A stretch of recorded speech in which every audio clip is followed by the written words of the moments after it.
In this world, there is real evil. In the darkest shadows and in the most ordinary places. These are the true stories of the innocent and the unimaginable. Al and Kelly are building a life together. But they find themselves in the shadows of a grim past. Death lurks around every corner. And Al uncovers a long-forgotten tragedy. The killer returns from the grave to tear the family apart.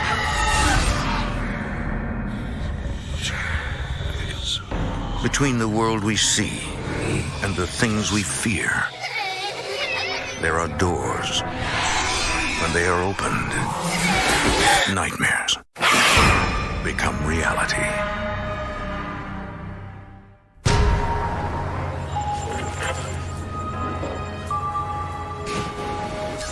In the Canadian city of Montreal in the fall of 1996,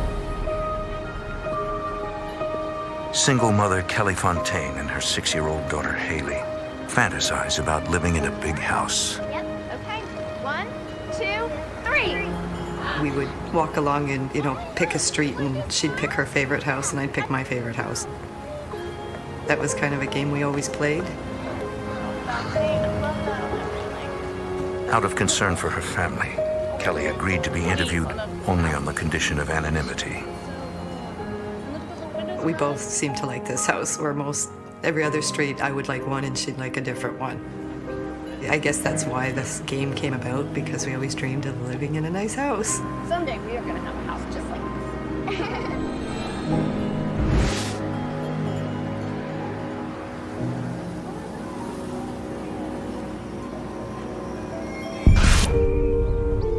For more than a year, Kelly has been dating construction supervisor Al Goodwin. We seemed to just connect really well, and there was never anything we couldn't talk about. It was great. Al says he's found the ideal house for them to live in together. In an odd coincidence, it's the same house that Kelly and her daughter had both picked a few days earlier. You know that old place on Sycamore? That's our favorite. Oh my gosh, we love that house. Well, then it's perfect. When we found out it was this house, we were just so excited about it. So we thought this is the place we were going to be very, very happy there for a long time.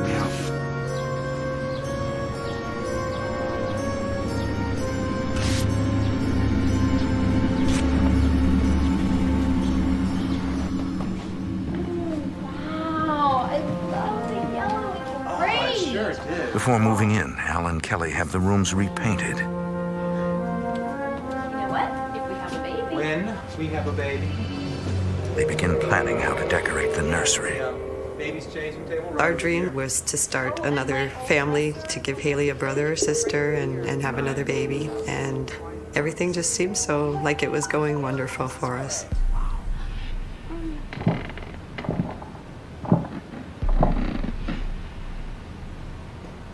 Did you hear that? Yeah.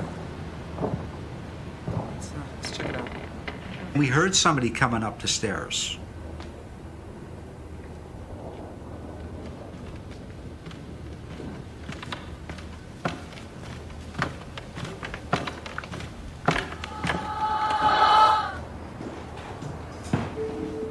And there was nobody there. Maybe it was nothing. We looked all around and didn't see anyone or anything, and we just kind of said, well, it's an old house. Maybe there's going to be noises we have to get used to.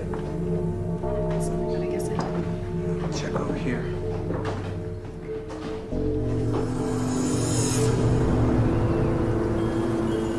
A few weeks later, Al is at work and Haley is at school.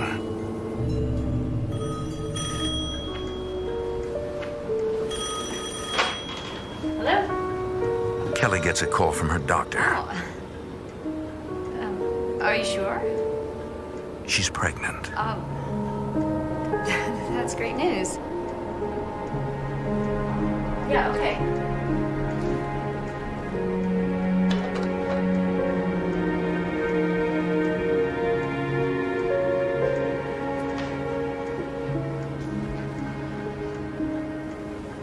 I was just tidying up.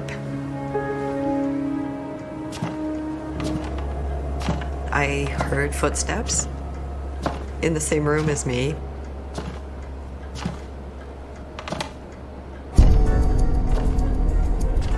I thought, okay, I'm not going to overreact.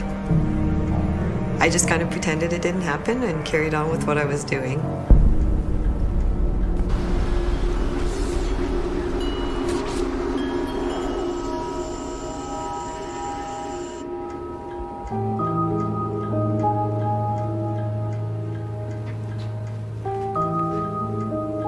That evening, Kelly breaks the news to Al. I'm pregnant.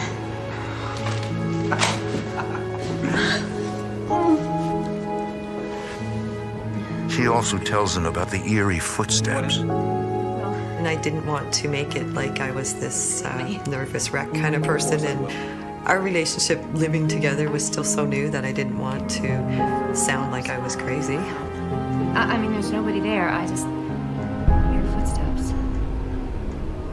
I couldn't believe it. I just couldn't believe it.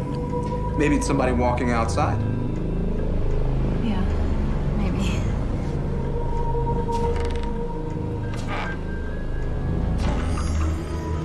Then I thought, yeah, there's something going on here. Knowing there are no intruders in the house, Al calls a friend, Richard Paul Musono, who works as a paranormal researcher in his spare time. Al believes Richard is the ideal person to resolve the mystery of the phantom footsteps.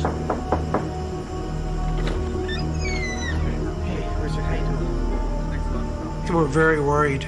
They just signed a lease for a new place. They had a small child. They were concerned they were getting into something they shouldn't be getting into. Al argues that there is probably a simple explanation for the sounds. He was sort of hoping that it wasn't paranormal. He wanted to have some reasonable explanation for what was going on. I've investigated phenomena where it was just mice or the house settling. Record the sounds. Then we can identify the cause. Richard suggests trying to record the sounds in the house when it is empty.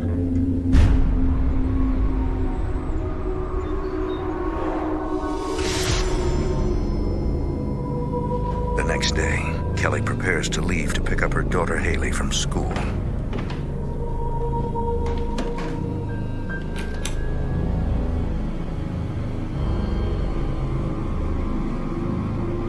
I'm leaving now. I deliberately walked with heavy footsteps down the stairs.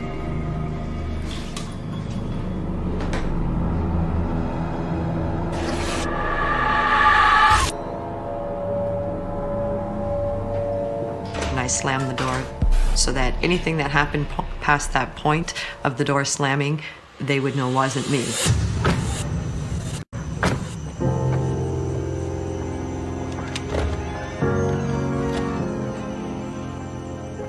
That night, when Al and Richard get off work, they retrieve the tape recorder. I did not touch the tape recorder. I did not rewind it. I didn't want to be the one to find out whether there was anything on it or not. I'm leaving now.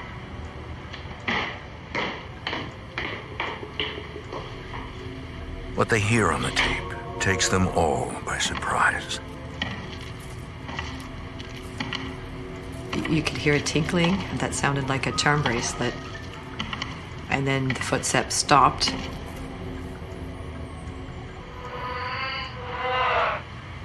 It was almost not even a human sound. It was awful. It was just awful. I looked at Al, and I didn't need to tell him he had something in that house. He already knew from the tape there was something unseen roaming that house.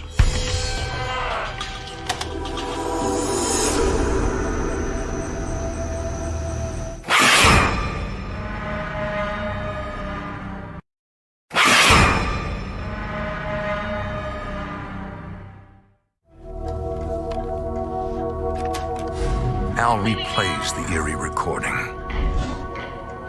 Paranormal researcher Richard Paul Musono. You hear footsteps coming down the stairs, as if bare feet. And you can hear bracelets jingling. Then there's a sigh, And the sigh is almost like abandonment of a child. It was actually very overwhelming to think that, you know, you have a spirit in your house and now you have no choice but to believe in something that you never believed in before. Who do you think it is? It definitely sounds female to me. I bet it was a Al tells Richard that he had met the house's previous occupants, a woman and her 15-year-old I daughter. heard she loved the house. He says that the daughter wore a charm bracelet, and he thinks that the voice on the tape sounds like her. Here's what I heard.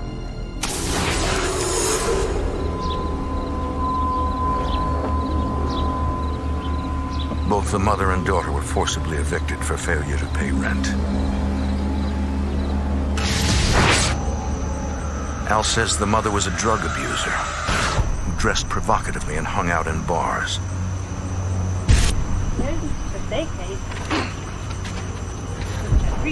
Her many lovers and unpaid bills made life difficult for her daughter.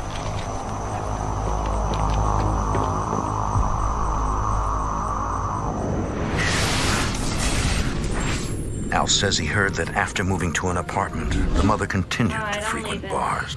Stay home and out of trouble. I knew the mother, and she wasn't a very good person. Hi, Mom. Don't wait up and stay out of trouble. She was into a lot of drugs.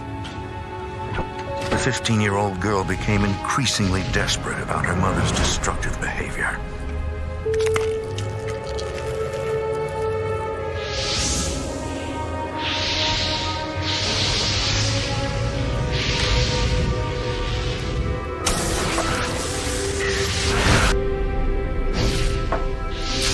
The girl decided that death was not the right answer and called 911. I need some help.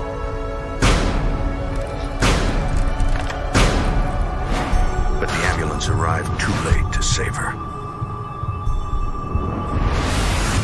I don't think she was really trying to kill herself. I mean, otherwise, It seemed like it was a cry for help and not that she really wanted to kill herself. It seemed like she was trying to get her mother's attention. I think you're right. So We kind of put two and two together, and the three of us believe the girl had come back to the house seeking her mother and most likely following Kelly around as a mother image. I just want to know. Al just kind of really got curious about it. I was a bit curious, but I was much more afraid than I was curious. During the days and nights that follow, whenever the house is empty, Al and Richard leave tape recorders running. And when no one's around and the house is quiet, they'll talk. They'll do things. You could hear a phone ringing and her answering the phone, and you could hear her side of the conversation. It was completely obvious it was this girl. Richard returns one Saturday night to investigate further.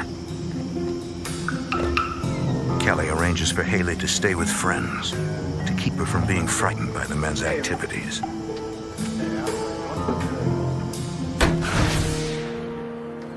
Al and Richard set up their equipment in key locations around the house. We were running video upstairs. We had tape recorders recording upstairs. We had tape recorders downstairs operating. I'm glad you could come over. Oh, for sure. Richard's wife arrives to keep Kelly company. I'm gonna go get the coffee, and if you don't mind, the cards are in the closet. All right. They decide to play cards. Yes. Okay. Thank you.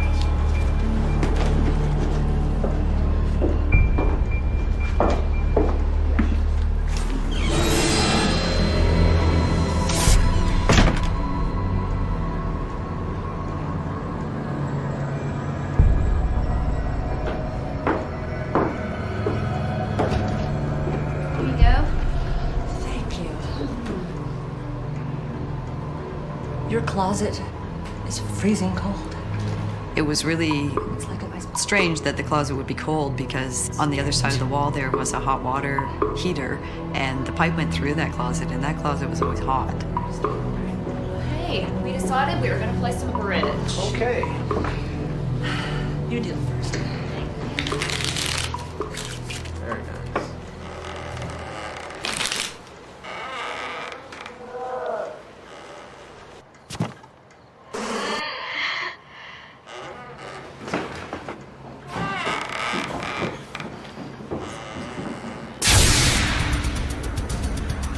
Al and Richard are eager to listen to the tapes.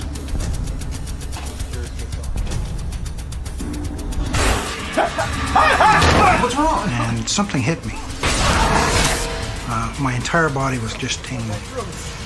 I couldn't see, my eyes were watering, I was disoriented. And I said, "What's wrong?" And he said, "It's like something ran through me." Can I get you something? Some water or an aspirin, anything? No, it's all right. It's all right. Let's listen. Here's what's on it.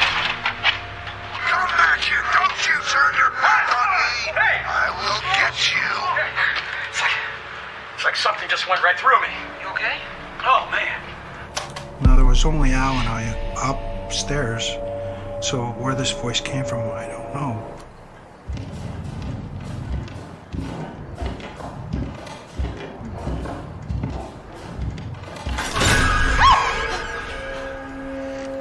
This door has no habit of opening by itself. Al. Kelly and Richard's wife, they said, "That's enough. We're not staying here tonight." It was that bad. Everybody was just too scared.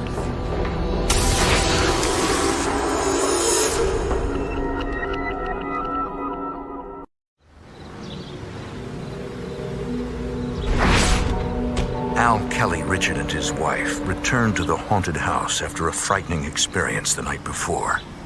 I don't know, I just... Kelly remains unnerved. Richard and I'll check it out first. I was too afraid at that point to learn any more that was going on. Al and Richard venture into the house to face the unknown. The two men find nothing unusual until they go to the second floor.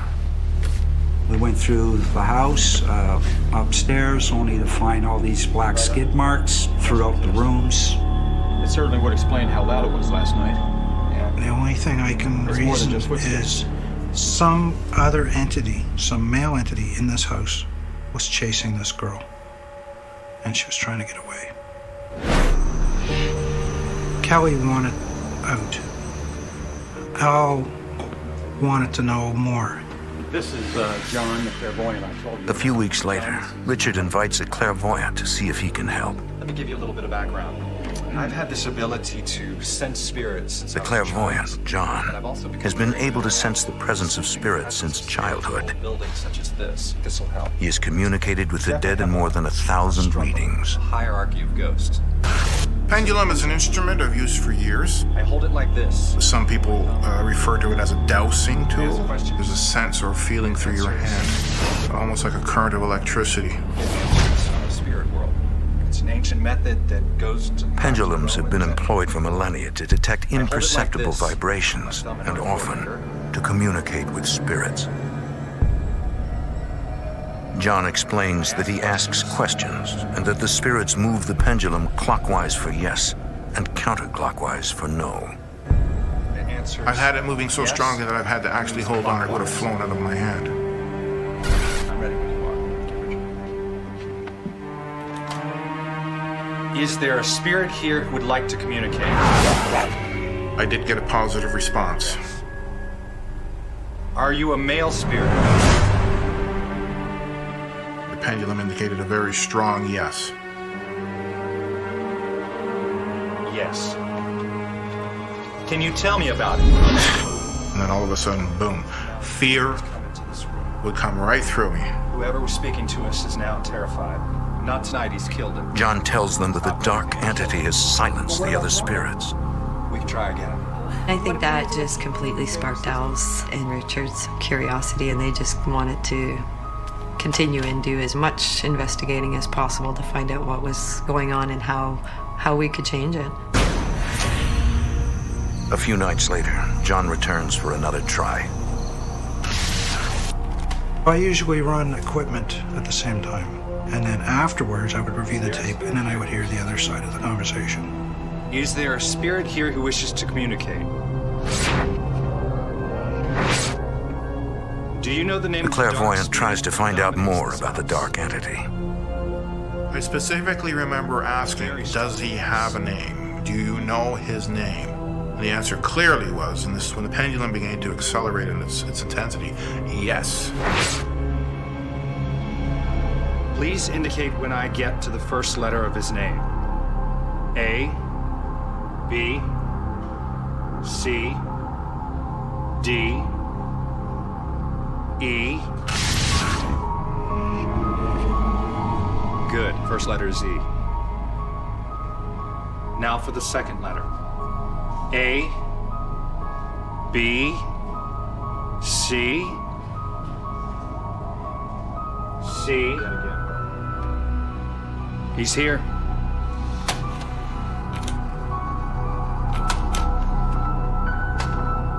A, B, C. He's coming! It's Edward! It's Edward! And that night, what we got on tape was, very clearly, You didn't tell them my name. you didn't give them my name, did you? Did you? I don't want any part of this anymore. Kelly finds it terrifying. We're gonna get rid of this ghost. No, you can. I said, I don't want to know anything that's going on anymore because I was just too afraid.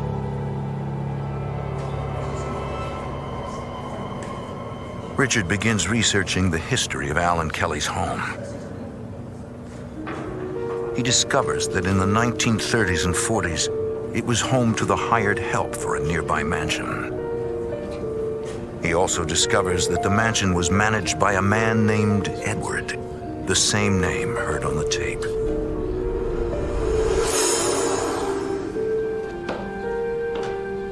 Edward had been appointed to manage the huge estate during World War II. There are streaks. What is wrong with you? He quickly became a brutal tyrant. I will teach you to obey. Don't ever touch me! He was a mean-spirited individual. He would take advantage of the female workers on the property. He thought he was very powerful.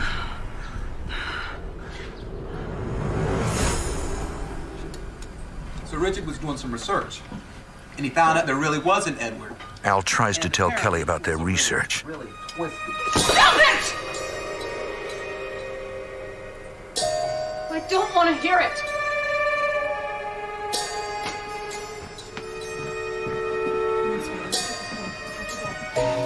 Carol, come on.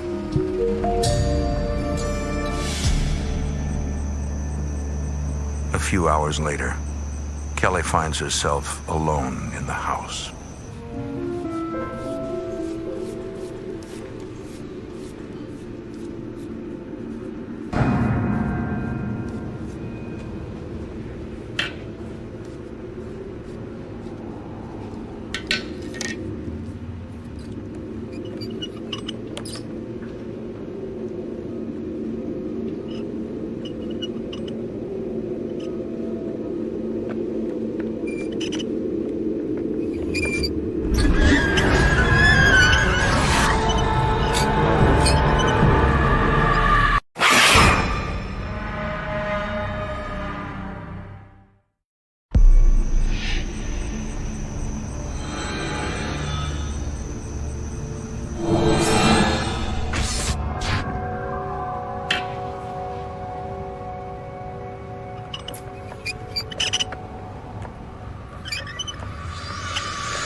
It seemed like this, whatever it was really trying to scare us now. He was here again today. I was coming out of the bathroom. That night, Kelly tells Al what's happened to her. It was really pretty scary. The news frustrates him. I'm gonna get His desire to put an end to the haunting has begun to drive a wedge between the two of them. Why don't we just cancel our lease and move out? Al seemed like he was possessed at times. and give up our dream home. I didn't understand what was driving him to want to stay there and get to the bottom of it. Because I'm going to get our home back. Our lives. Al convinces Kelly that Edward is somehow the key to bringing all the terrifying experiences to an end. What about Haley? He promises that while he tries to solve the mystery, he will protect both her and Haley. Finding out what I need to know. He reassured me that they were so close to putting the puzzle together and solving it that he was very confident that it would stop. Okay. I couldn't really describe why I chose to stay when I should have been out of there. Did you hear that? Whenever Al hears an unusual sound, he snaps a photo, hoping to capture images from the spirit world.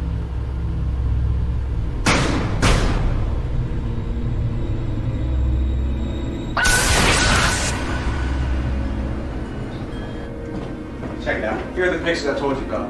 Al shows one of the photos to Richard and John. They do look like babies. I remember just seeing little infant faces. This is not us imagining this. There's one face, there's a face, there's a face, there's a face, there's a face.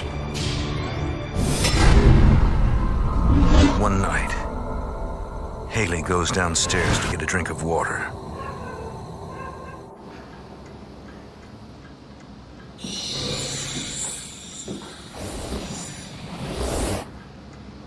Al?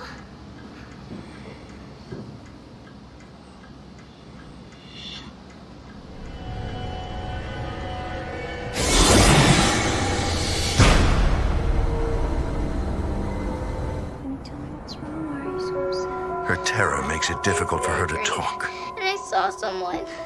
I thought it was Al, but it wasn't. I was petrified for my daughter. She was young. She was so innocent. It's okay, sweetie. Maybe it could have been a nightmare. No, I saw him. He was walking towards me.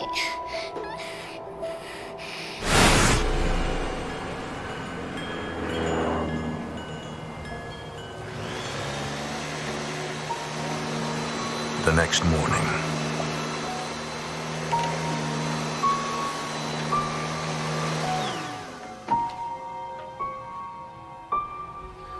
I thought, okay, there's lots of cord still here. I didn't pull it out of the wall.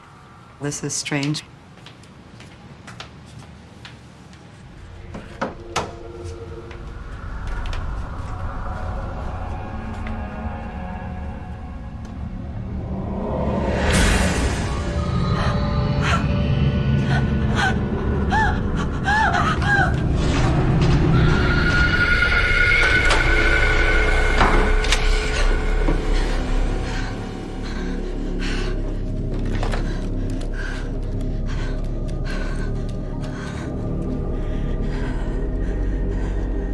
Al, it's me. I need you to come home. No, I need you to come home right now. No, I'm serious. I'm not leaving the bedroom until you get here. Please just come home. Okay.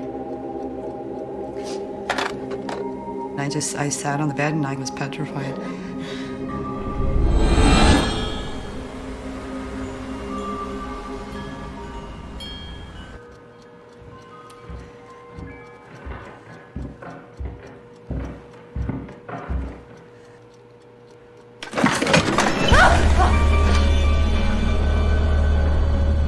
Kelly, it's me! Al, open the door!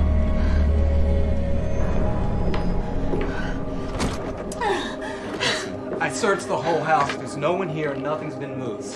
I don't care. This is all your fault. If you and your friends hadn't stirred everything up, it's just getting worse. That's not true. We're trying to get rid of them. It started putting a really big strain on our relationship because it was like he was more concerned with the unknown than he was for us.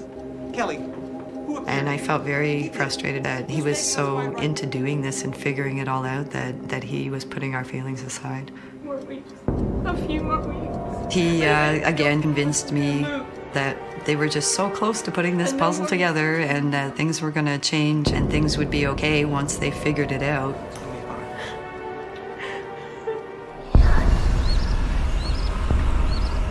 Al, Richard, and John decide to only do research outside the house out of respect for Kelly.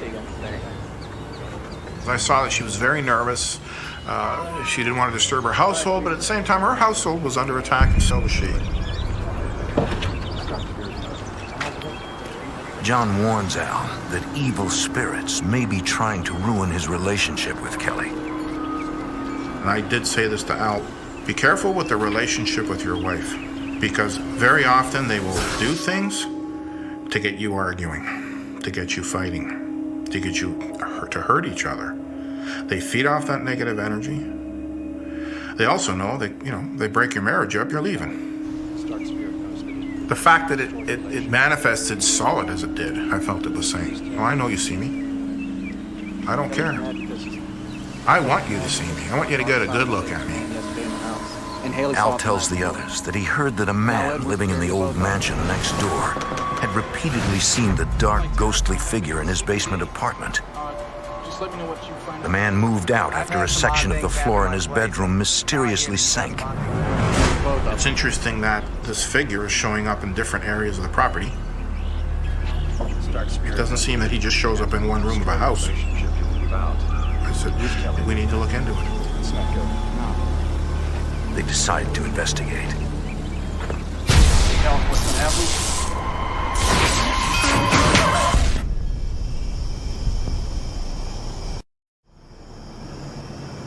In what used to be an old mansion,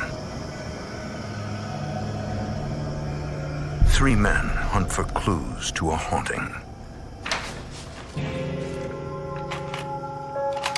We basically made a portable Ouija board, for lack of a better term. A, B, C, D, E, and numbers. We laid this out on the floor, and I used the pendulum. I felt we were going to need more than just yes or no down here. Everybody ready? Yeah.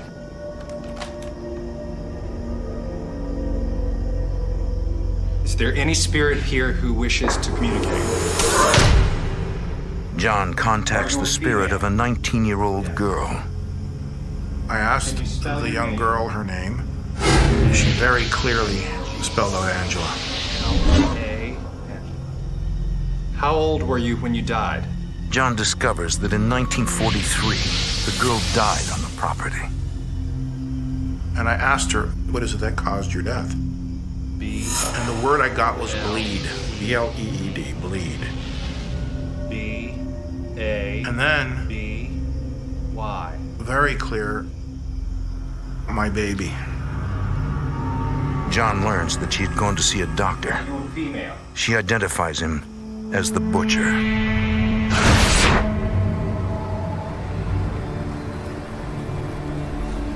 The next day, John approaches an expert on local history. I checked with a professor at the university, and I asked her, can you tell me anything about this name? And she says, oh, there was a very famous abortionist that worked in the local area. It came up in some of my research. John develops a theory about what happened at the estate.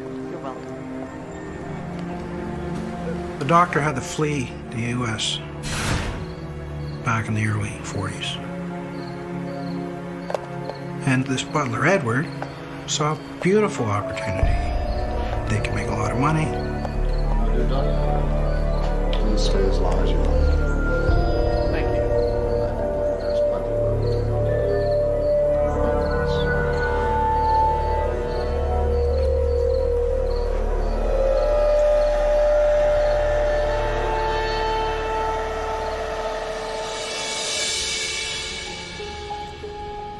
I know you don't want to hear about it. Al tries to tell Kelly about their new theory.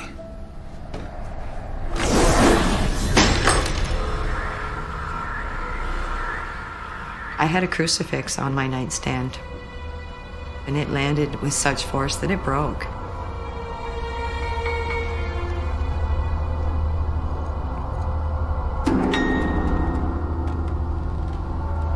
I was petrified, and I said, no, this is enough. We have to get out of here. This is insane. I'm too scared to go to bed at night, and when I do, I can't sleep anyway. We need to get out of here. Together as a family. Come on out and face me! Come on! The shattering of the crucifix frustrates Al. You can't face the man, can you? I said, you come out, you face me. Where are you? Come on out. Nothing. Oh. Hello. Is this it? Uh-huh. Okay, let's go easy. Okay. Let's go easy. Okay. Let's go. Despite the pressures during her pregnancy, Kelly delivers a healthy baby girl. The couple names her Charity. 2 days later, Kelly returns home with her new daughter, unsure of what awaits them.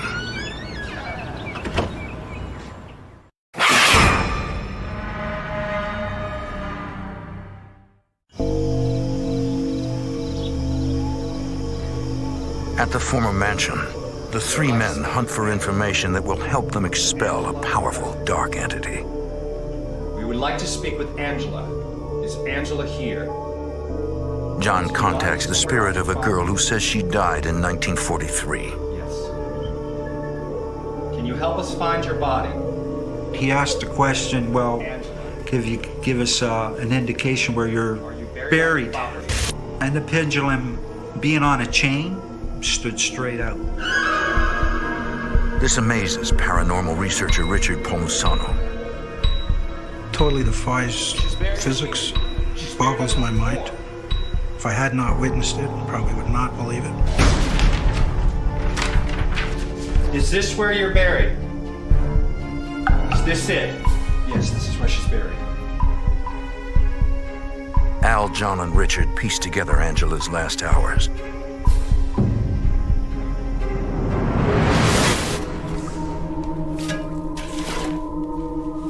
She had gone to the estate for an abortion, but the procedure was botched, nearly killing her. Edward and the doctor carried the dying girl to the basement and dug a shallow grave. He and the doctor dumped her in the hole in the basement.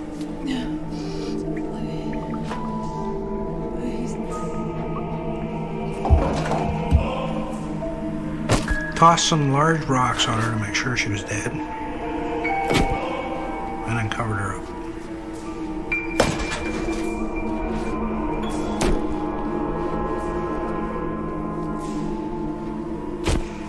And this 19-year-old is still there.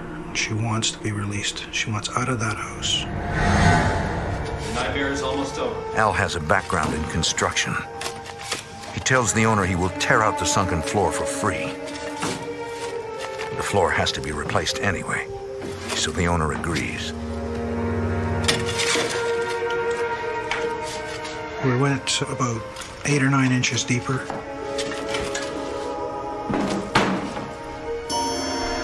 And we found a flagstone that matched the flagstone around the fireplace, which was in that room. Guys, it's really late. The men need more equipment to remove the heavy stones, so they decide to continue in the morning.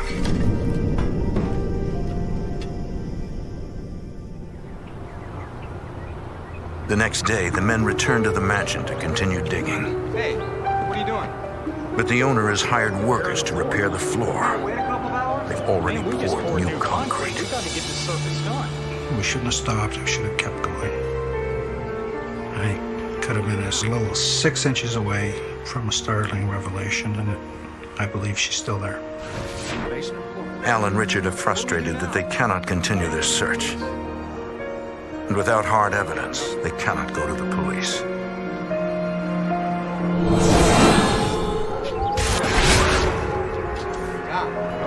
John, what is it? Yeah, does that feel better, honey? Meanwhile, Kelly gets Charity ready for her bath.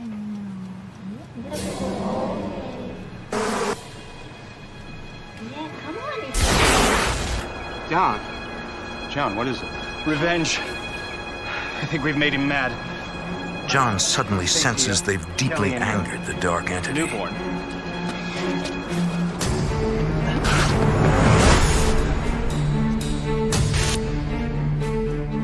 Kelly! We're up here in the nursery, honey.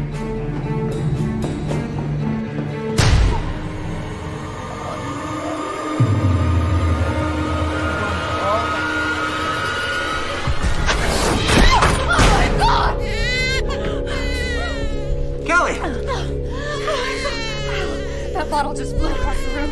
It came this close to hitting her. It could have really hurt her. It's okay. Here, No. I told him that was it. No, it's not okay. What?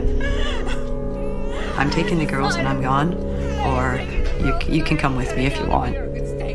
But I'm leaving. I am not going to stay here. Let anything else. I think that's when Al thought something bad's going to happen to her too, and that's when he really finally agreed that yeah, it's time for us to get out of here. I love you. Let's move.